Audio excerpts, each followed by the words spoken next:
Okay, so we have this problem that has a lot of negative signs and some parentheses and some exponents, and it can be very confusing, and it can cause you to do things that are out of order when it comes to the order of operations. Please excuse my dear Aunt Sally, parentheses, exponents and roots, then multiplication, division, addition, subtraction.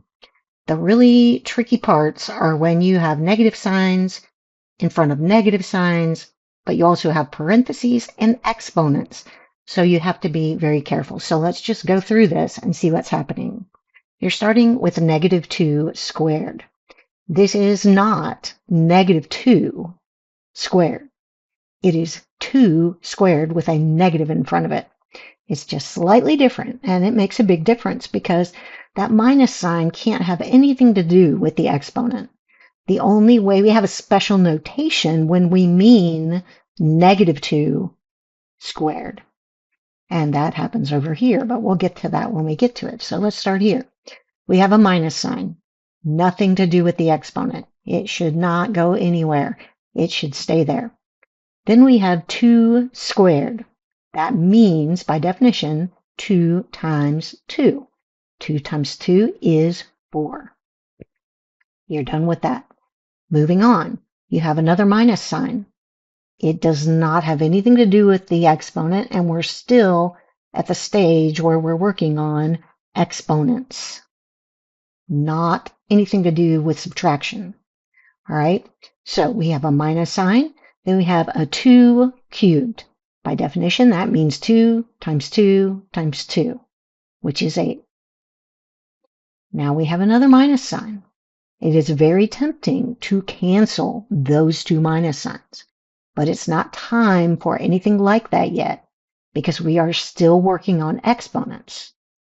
Now we have a notation that tells us to square -2. You have -2 in parentheses, and you have an exponent outside the parentheses. This notation right here means, by definition, -2 times -2, which is 4.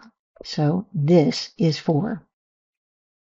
Now you have another minus sign and a 2. You have done all the exponents. You've also dealt with parentheses. All that's left is subtraction. You just do it from left to right. -4 minus 8 is -12, minus 4 is -16, minus 2 is -18. That is how you deal with your exponents first. Don't cancel any subtraction and negative signs until you have dealt with your exponents. And make sure you understand the notation. When you have a negative number inside parentheses and you have an exponent outside the parentheses, that is telling you to multiply that negative number by itself that many times. Do that before you mess with anything else in front of that notation, around it. Deal with that situation first. Then you can worry about this minus sign and what you're supposed to do with it. Do not let it get mixed up in that exponent computation.